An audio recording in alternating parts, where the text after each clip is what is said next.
Today, a stunning escalation on Capitol Hill. What began as a routine oversight hearing has now exploded into one of the most serious accusations yet against the Department of Homeland Security. A sitting member of Congress is openly calling for impeachment, accusing federal law enforcement of operating with unchecked power and lethal consequences. Before we go any further, make sure you subscribe to this channel so you do not miss any developments as this story continues to unfold. Thank you so much for joining us today, and thank you to Representative Robin Kelly for meeting this moment with action and moral clarity. I am Congresswoman Maxine Dexter. I'm a mother, a physician, and the honored representative for Oregon's 3rd Congressional District. Last week, ICE murdered Renee Nicole Good in Minneapolis. The very next day, federal agents shot 2 people in East Portland in my district. These are not isolated events. This is part of a pattern of abuse by brazen, militarized federal agents who act without fear of being held accountable to the law. People are being disappeared. People are being assaulted. And now people are being murdered. And when our children and grandchildren ask what we did, when our neighbors were being targeted, I cannot sleep unless I can say every single thing we could. That is why I'm helping introduce articles of impeachment to remove Kristi Noem from office. We've all seen her crimes play out right before our very eyes. She's willfully obstructed congressional oversight, denying members, as you have heard, of Congress to facilities they have a legal right to conduct oversight at.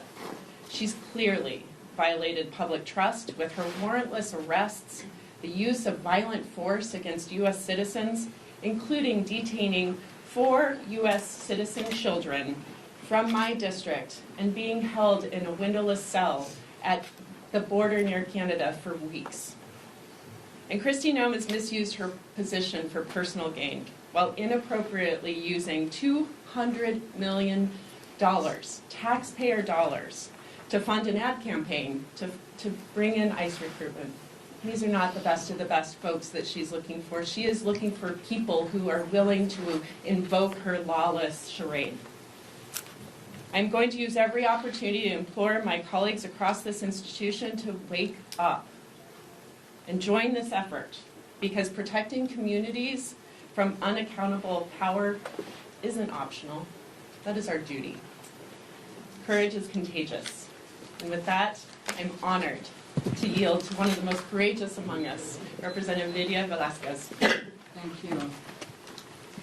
Thank you. Good morning, everyone. Congresswoman Maxine Dexter of Oregon did not mince words. Speaking at the Kristi Noem hearing, Dexter framed recent federal enforcement actions not as isolated incidents, but as part of what she described as a growing and dangerous pattern. She referenced the death of Renee Nicole Good in Minneapolis during an ICE operation, followed just 1 day later by a federal shooting in East Portland within her own congressional district. The message she delivered was clear. These events are connected by a system that she believes no longer fears accountability. What makes Dexter's statement particularly significant is who she is and how she framed her role. She spoke not only as a lawmaker, but as a physician and a mother, grounding her argument in both professional ethics and personal responsibility. She warned that communities are seeing people detained, assaulted, and in her words, disappeared. Her concern was not abstract. She described families being impacted directly, including children who are United States citizens. According to Dexter, 4 children from her district were detained by federal authorities and held in a windowless cell near the Canadian border for weeks. If you want continued clear reporting and context on stories like this, subscribe to the channel now.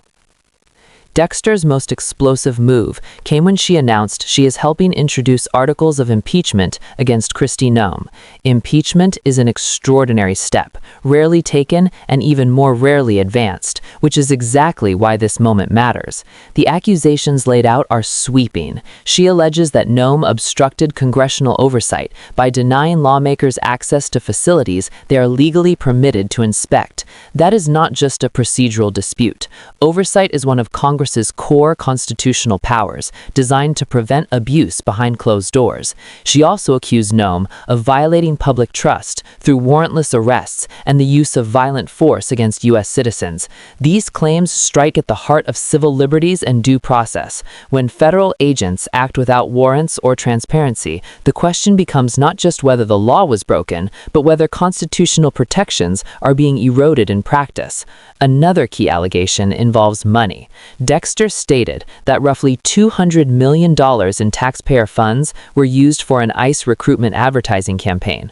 Her criticism was not only about the spending itself, but about its purpose. She argued that the campaign was designed to recruit individuals willing to carry out what she called a lawless agenda, rather than professionals committed to constitutional policing. This raises deeper questions about how federal agencies define standards, accountability, and mission in an increasingly militarized enforcement environment. If you want to stay informed as these financial and legal questions are examined, make sure you are subscribed. Dexter closed with a warning that extended beyond party politics. She framed the issue as a moral test, asking what today's leaders will say when future generations ask how they responded while communities were being targeted. Her message was clear: protecting people from unaccountable power is not optional, it is foundational to democracy itself. What happens next is uncertain. Articles of impeachment do not guarantee removal from office, and the political hurdles are steep. But the act of introducing them changes the conversation. It forces scrutiny, public debate, and a historical record. Whether these claims are upheld or challenged, they are now firmly in the open, and they demand answers. We will continue to follow this closely, breaking down what is verified, what is alleged, and what it means for federal law enforcement, civil rights, and government accountability. Subscribe to the channel so you stay informed, stay grounded in facts, and stay ahead of the story as it develops.